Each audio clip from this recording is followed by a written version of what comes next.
and they've been threatening these people for a long time, and they've not come forward.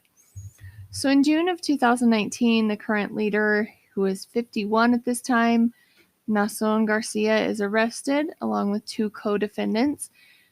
He is 51. His co-defendants are 25 and 37 at the time. So 25-year-old Susana Medina Oaxaca gets arrested with him, and also age 37 Miss Alondra Ocampo gets arrested.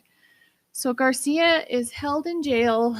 I believe at this time it was about a $50 million bond. They were pretty worried that he was going to be able to raise enough money because of the church participation and the tithing and the things that the donations that he was able to get. So they're pretty worried. This is one of, I think I read that it was the highest bail that had ever been set in LA up to then. So he's charged with 23 felony counts, and this is where it's going to get a little bit ugly. So among those 23 felony counts, they include forcible rape of a minor, forcible oral copulation of a person under 18, unlawful sexual intercourse, lewd act on a child, extortion, conspiracy, and possession of child pornography. Ocampo is charged with 27 felony counts, including forcible rape of a minor, forcible sexual penetration, human trafficking by procuring a child to engage in a lewd act, production and distribution of child pornography, and contact with a minor for a sexual offense. So she is being held on a $25 million bond at this time, I believe. And Ocampo would dress the young girls in lingerie that Garcia would actually purchase.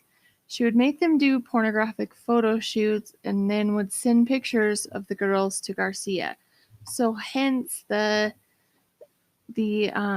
production and distribution of child pornography charges and the human trafficking by procuring a child to engage in a lewd act. So that's where those come from, those 2 charges. So she claims in the end that it's not really her fault, that they kind of had her brainwashed. Her attorneys try to say that she actually, at this point, didn't even believe that she was being abused, that she was thinking that it was a complete and total blessing to be able to do this for the apostle. So she said that at this time, she actually believed, quote, for many, many years, she believed that the abuse that she suffered wasn't even abuse. She thought it was a blessing. And that was a direct quote from Ocampo's attorney during the trial. So apparently she thinks that these pornographic photo shoots at the time where she's sending these naked pictures, she's extremely fortunate to be able to do this for him. Oaxaca is also charged with 1 felony count of forcible oral copulation of a person under 18 and 1 count of oral copulation of a person under 18, and she is set free on bond. So there is also a 4th defendant, Acelia Rangel Melendez, and she has never been found. So she is actually still loose. There have been a few sightings of her that have been reported, but nothing concrete as far as I could tell. And she has yet to turn herself in or be turned in. So let's go into a little more about the allegations that are against them. So one ex-member that I watched the entire interview, it's on Univision. A lot of this stuff came out on Univision. As you can tell, this church is international. So a lot of it's happening in Mexico, a lot of it's happening in the US. There are quite a few countries involved, as I already mentioned, where these churches are affecting. And so there's also quite a few different people that were affected in this process. So in this interview on Univision, this woman claims to be sexually assaulted. She also said she was married. She went on later to be married to her abuser, who was a family member of the leaders. So she never actually said which family member of the leaders. I took it to be a brother of one of the apostle. So one of Naason's brothers was what I understood it to be. During that marriage or that time with him, she was forced to have 3 abortions. She did have other children. They were all taken from her. And she would explain how her in-laws would just come and take the kids. And it was common for her to not see her own children for months. One time she describes that she didn't even see her son for a full year, and that she also had found out that they had falsified her son's birth certificate, so they had made it appear like they were his parents. And she was always told that this was her cross to bear. And she said, much like other women, I was told that this was my cross to bear and that we had to endure really hard things because it was the will of God. So that was always the excuse for why they were suffering these things, was because that was what the apostle was asking. And the apostle, if he's asking for it to happen, certainly it's from God. And so they are rationalizing these horrible things. There was also a person on Reddit, and this I'm going to read. It was very powerful. So I am going to read it exactly like she wrote it. I don't even know where to begin or how to start. I was constantly molested or a victim of molestation attempts by ministers, missionaries of LLDM, La Luz del Mundo. It started when I was 12 years old. The men were always in their 20s or 30s. I wasn't allowed to say anything because if I did, they said I would be considered impure and I would have to marry my molester. Before Naason became the new apostle, I tried talking to his wife, Alma Zamora, because I thought she could help. And I mentioned to her that I felt uncomfortable around someone who served the church. Instead of taking my side, she turned everything against me and made me not talk about it again. After all of this, along with verbal abuse, I finally got the courage to leave the church. So, oh man, thank you for, it's just powerful. These stories, I can't even imagine being in that situation. So the bravery that it took to write that and to leave the church against everything that you're being told since you are just a kid, I can't even imagine.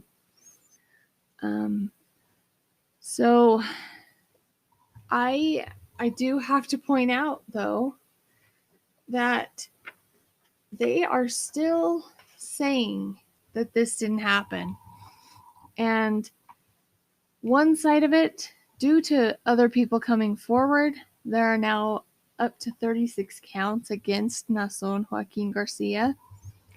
And the other people that were arrested with him have also had their number of counts increased as well.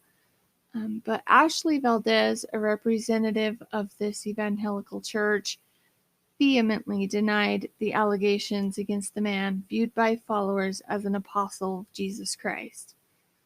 So by starting out reading what their website says, as of today, I really wanted you to get a feel for this, because still today they are worshiping the same things. They are worshiping basically this man, this apostle, who they believe is innocent. He's been treated unfairly. They're making up lies. He is being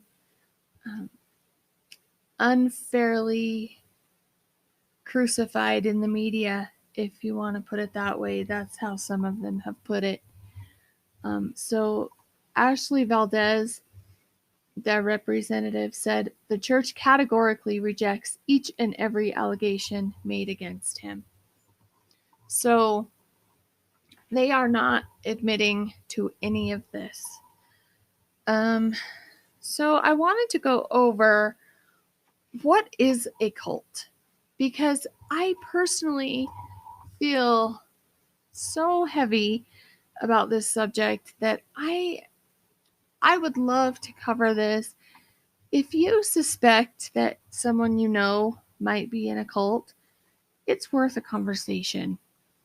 If you suspect that you have some feelings that maybe something isn't right, man, go with your gut instinct and maybe check into it a little bit more. But we're going to go through some characteristics of a cult.